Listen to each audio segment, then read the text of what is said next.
कुमार और आप देख रहे हैं भारत 24 लाइव।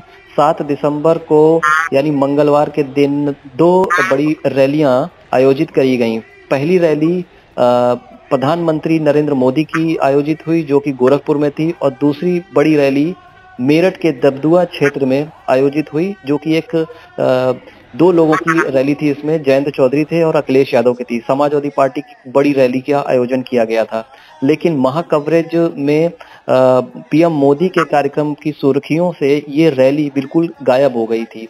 और मेरठ में जो दबदुआ की जो रैली हुई, संयुक्त रैली में सब कुछ एक तरफ से सही चल रहा था, लेकिन अचानक नेटवर्क यानी सोशल मीडिया का जो नेटवर्क होता है उसको डाउन कर दिया गया, डाउन हो गया, जिसमें सपा का जो एक बहुत बड़ा विशाल जन समूह था वो लोगों तक नहीं पहुंच पा रहा था। उसी पर हम चर्चा के लिए हमारे साथ हमारे सहयोगी सुनील कुमार हमारे साथ में हैं और जानने की कोशिश करेंगे कि आखिर ऐसा क्यों हुआ और कैसे हुआ। सर, कुछ इसमें आप बताइए, कैसे इसको कैसे देखते हैं आप? मैं नितिन जी, दोनों रैलियों को मैं बराबर देख रहा था और रैलियों में जिस तरीके का अपार जन समूह रैलियों में था उससे कहीं ना कहीं इस चीज की ओर उजागर करता है। लेकिन अभी चुनाव आया नहीं है, उसके पहले चुनाव का आगाज कर दिया गया है और प्रधानमंत्री इस रैली में एक हॉस्पिटल का उद्घाटन करने आए थे। पीजीआई के तरीके बनाया गया गोरखपुर में जी। और सबसे बड़ी चीज ये है कि इस रैली के आयोजन में सरकार ने करोड़ों रुपए खर्च कर दिए जी, जन समूह इकट्ठा करने के लिए। प्रदेश भर से क्या, देश के अन्य राज्यों से भी लोग बुलाए गए थे इस रैली में जी, किसी न किसी माध्यम से जन समूह दिखाने की।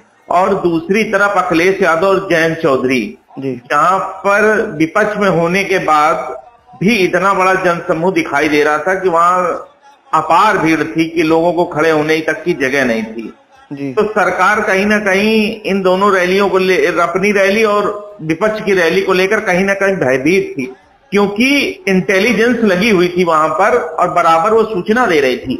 और जो गोदी मीडिया है कि इन रैलियों को, अखिलेश यादव की रैली को इसलिए क्योंकि जान रहा था यदि इन रैलियों का प्रसारण हो जाएगा तो देश भर में एक मैसेज पहुंच जाएगा, तो अन्य राज्यों में जो चुनाव होने वाले हैं उस पर बीजेपी को, यूपी तो यूपी रहा, अन्य राज्यों में भी इसका इफेक्ट पड़ जाता कहीं ना कहीं। तो इसको लेकर सरकार बड़ी गंभीर थी और नेटवर्क कंपनियों से उसी समय क्यों नेटवर्क गया, तो कहीं ना कहीं कुछ ना कुछ रणनीति के तहत ये काम किया गया है। जो भीड़ थी, लाल टोपियों वाली जो भीड़ थी यहाँ पर दबदुआ में, जो एक रैली थी, वो अपार जन सैलाब उमड़ा था। और उसी समय पर गोरखपुर में भी नरेंद्र मोदी जो प्रधानमंत्री, उनकी भी रैली थी। जब सोशल मीडिया पर लाइव चल रहा था तो गिनती के 700 लोग नरेंद्र मोदी की रैली को देख रहे थे, और वहीं अखिलेश यादव की जो रैली थी उसका लाइव प्रसारण हो रहा था, उसमें कम से कम 10,000 लोग वहां पर दिखाई दे रहे। तो अंतर बिल्कुल साफ नजर है। इसको आप किस तरीके से देख रहे हैं कि कहीं ना आप इस चीज को मानते हैं कि जो रैली का जो प्रारूप दिखाई दे रहा था सोशल मीडिया पे, कहीं ना कहीं लोगों पर वो इम्पैक्ट पड़ता है, लोगों पर असर डालता है उस चीज को? नहीं, उसका कारण ये रहा कि अभी हाल ही में किसान आंदोलन और तमाम सारे जितनी भी सरकार योजनाएं लाए उससे लोग काफी, एक तो कोरोना काल में लोग बहुत इफेक्टेड हुए, लोगों का रोजगार चला गया, तमाम सारी जो सरकारी मशीनरी थी उसको कहीं ना कहीं ठप कर दिया गया। तो इस प्रकार का लोगों के अंदर इतना रोष भरा हुआ है कि कहीं ना कहीं सरकार के नुमाइंदे जितना है वो इतना परेशान है, कुछ कहने में। लेकिन क्या करें, ये सिर्फ सोशल मीडिया क्या, ये जितने प्रॉपर चैनल है इन्हीं पे इनके विज्ञापन। आप जमीनी हकीकत जाके देखें तो गांव के अंदर लोग घुसने को तैयार नहीं है इनके आदमी, क्योंकि वो पीड़ा अपनी बता नहीं पा रहे हैं, इतनी अंदर उनके पीड़ा। हर चीज के दाम इतने बढ़ चुके हैं, पेट्रोल, डीजल, मोबाइल के देख लीजिए चार्जेस अभी बढ़ा दिए एकदम से, 30% बढ़ा है, थोड़े बहुत नहीं 10%। इससे कोई मानक का कोई नियम ही नहीं, नियम को बिल्कुल ताक रख दिया। यूरिया मिल नहीं रही है, डीएपी मिल नहीं रही है, किसान दिन रात लाइन में लगा। लेकिन ये सिर्फ जुमलेबाजी का खेल पूरा चल रहा। और कहीं ना कहीं ये जो अनाज बांट रहे हैं 5 किलो, क्या 5 किलो अनाज से किसी का घर फ्री चल सकता है क्या? इससे पहले भी सरकारों ने दिया है, वो कभी इस तरीके का बखान नहीं थे। एक तरीके का ही मार्केटिंग, और मार्केटिंग में भी अब ये जनता समझ गई है, तो वो अब रुझान में उनके दम नहीं रह गई है। खाली ये सिर्फ जुमलेबाजी का एक तरीके का ये मान लीजिए इनका प्रोग्राम चल रहा है। पीएम मोदी ने जो भाषण दिया था उसमें लाल टोपी का जिक्र कर दिया था, तो लाल टोपी का जिक्र सीधे तौर पर अखिलेश यादव पर उन्होंने निशाना साधा। इसको आप कैसे देखते हैं कि लाल टोपी से सावधान रहिएगा? जो लाल टोपी की बात कर रहे हैं, कई रैलियों में मोदी और योगी दोनों ने पहनी है टोपी जी। और उसके रही बात अखिलेश यादव, तो लाल टोपी का उद्देश्य ये नहीं, लाल टोपी का प्रतीक क्रांति का प्रतीक है। कहीं ना कहीं जितने बड़े देश के अंदर या विदेशों में अन्य देशों में हुए हैं तो क्रांति, ये क्रांति का प्रतीक है, एकजुटता का प्रतीक है। जब कोई बड़ा आंदोलन होता है तो वहां लाल टोपी सबसे शीर्ष पे, क्योंकि वही एक क्रांति लाती, एकजुटता लाती और अपने विरोधियों को पटकने का काम करती है ये लाल टोपी।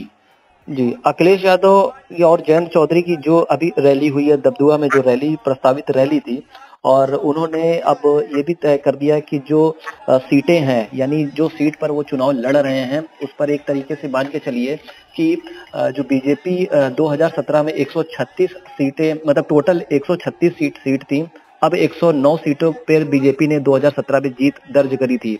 और क्या आपको लगता है कि पश्चिमी उत्तर प्रदेश में जो 136 सीटें हैं, अब बीजेपी उसमें कितनी हासिल कर पाएगी? क्या लगता है आपको इसमें, क्योंकि किसान आंदोलन भी काफी प्रभावित किया होगा? अब इसका तो नजारा जब आप यदि अखिलेश यादव और जयंत चौधरी की जिस तरीके एकजुटता और छोटे दलों को इकट्ठा करके एक अपना प्लेटफॉर्म बनाया, उससे तो नहीं लगता है कि कहीं अब उनके बीच में टकराव की स्थिति पैदा होगी।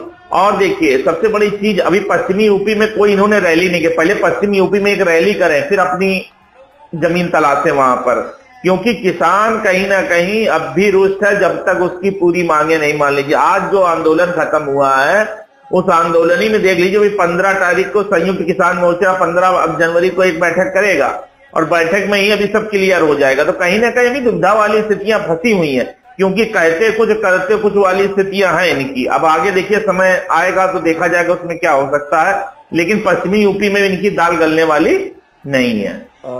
अखिलेश यादव की जो रैलियां बराबर चल रही हैं उसमें कहीं ना कहीं बीजेपी भी भयभीत नजर आ रही है, कैसे देखते हैं आप इसको? बहुत ज्यादा भयभीत है। जो सरकार की मशीनरी है प्लस एजेंसियां, उन्होंने हाथ खड़े कर दिए हैं जी।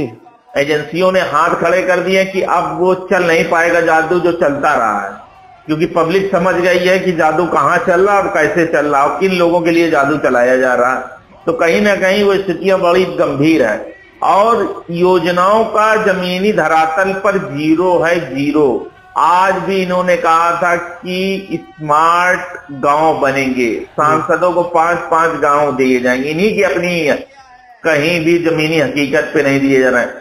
स्कूलों की व्यवस्था तक से बदतर है जी जी जी। और जो गांव में ग्रामीण अंचलों में जो प्रधानमंत्री योजना के अंदर दिए जा रहे हैं आवास, वो भी आवास उन लोगों को देंगे जिनके पहले से बने हुए हैं आवास। इस तरीके का घाट तोल चल रहा है, कहीं भी जमीनी रूप पे कोई काम नजर नहीं आ रहा है।